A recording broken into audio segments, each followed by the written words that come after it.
Shalom, selamat pagi listener sahabat Radio Rocan. Hari ini merupakan hari Minggu Advent keempat atau yang terakhir menjelang perayaan Natal pada besok hari. Dan renungan pagi hari ini berjudul Yesus yang lahir di palungan. Terambil di dalam kitab Lukas pasal 2 ayat 1-7. Firman Allah berkata, pada waktu itu, Kaisar Agustus mengeluarkan suatu perintah menyuruh orang mendaftarkan semua orang di seluruh dunia. Inilah pendaftaran yang pertama kali diadakan sewaktu Kirenius menjadi wali negeri di Syria. Maka pergilah semua orang mendaftarkan diri, masing-masing di kotanya sendiri.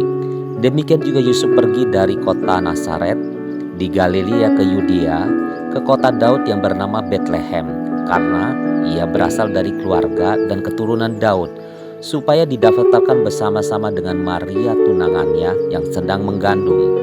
Ketika mereka di situ, tibalah waktunya bagi Maria untuk bersalin, dan dia melahirkan seorang anak laki-laki, anaknya yang sulung. Lalu dibungkusnya dengan lampin dan dibaringkannya ke dalam palungan, karena tidak ada tempat bagi mereka di rumah penginapan.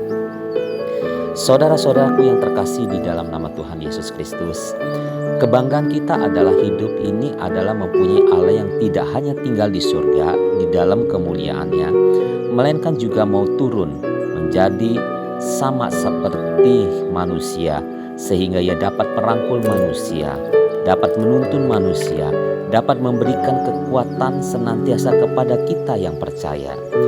Mengapa Yesus yang adalah Raja di atas segala raja harus lahir di palungan? Yang pertama, karena tidak ada yang memberikan tempat. Ingat bahwa Yesus bukanlah Tuhan yang memaksakan kehendak. Di dalam ajarannya, Yesus mengatakan, kamu tahu bahwa pemerintah-pemerintah, bangsa-bangsa memerintah rakyatnya dengan tangan besi, dan pembesar-pembesar menjalankan kuasanya dengan keras atas mereka. Tidaklah demikian di antara kamu. Barang siapa ingin menjadi besar di antara kamu, hendaklah ia menjadi pelayanmu. Yesus bukan hanya pandai mengajar, melainkan juga pandai mempraktekkan apa yang ia ajarkan. Ia tidak mau memakai tangan besi dan memaksakan kehendaknya agar lahir di tempat terhormat. Ia adalah Allah yang mau bekerja sejauh kita mau memberikan tempat baginya. Jadi jangan pernah menyalahkan Tuhan jika hidup kita tidak dijaga dan dibela, karena kita sendiri yang tidak memberikan tempat kepadanya untuk menguasai dan bekerja dengan bebas di dalam hidup kita. Sebab Tuhan hanya akan bekerja sejauh atau seluas tempat yang kita berikan kepadanya. Yang kedua, karena palungan adalah lambang kesederhanaan dan kenajisan. Yesus harus membayar hal itu. Yesus harus lahir di sana supaya kita tidak perlu lagi hidup di dalam kenajisan, tekanan dan kemiskinan, melainkan di dalam kecukupan, bahkan kelimpahan. Yesus sudah menanggung segala kekurangan dan kenajisan dunia, supaya kita yang percaya dapat masuk ke dalam rancangannya dan dibebaskan dari kutuk kemiskinan, kutuk kenajisan, dan boleh hidup di dalam kasih serta kemenangannya. Yang ketiga, karena dari dalam palungan ia dapat menyapa siapa saja. Karena ia lahir di palungan, maka gembala-gembala berani datang menyembahnya. Bahkan raja-raja pun datang untuk menyembahnya. Dengan kata lain, orang yang rendah, orang yang sederhana dan miskin dapat datang apa adanya.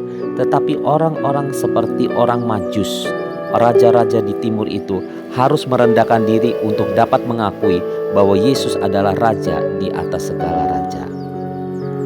Seandainya Yesus lahir di astana, kita yang seharusnya lahir di palungan.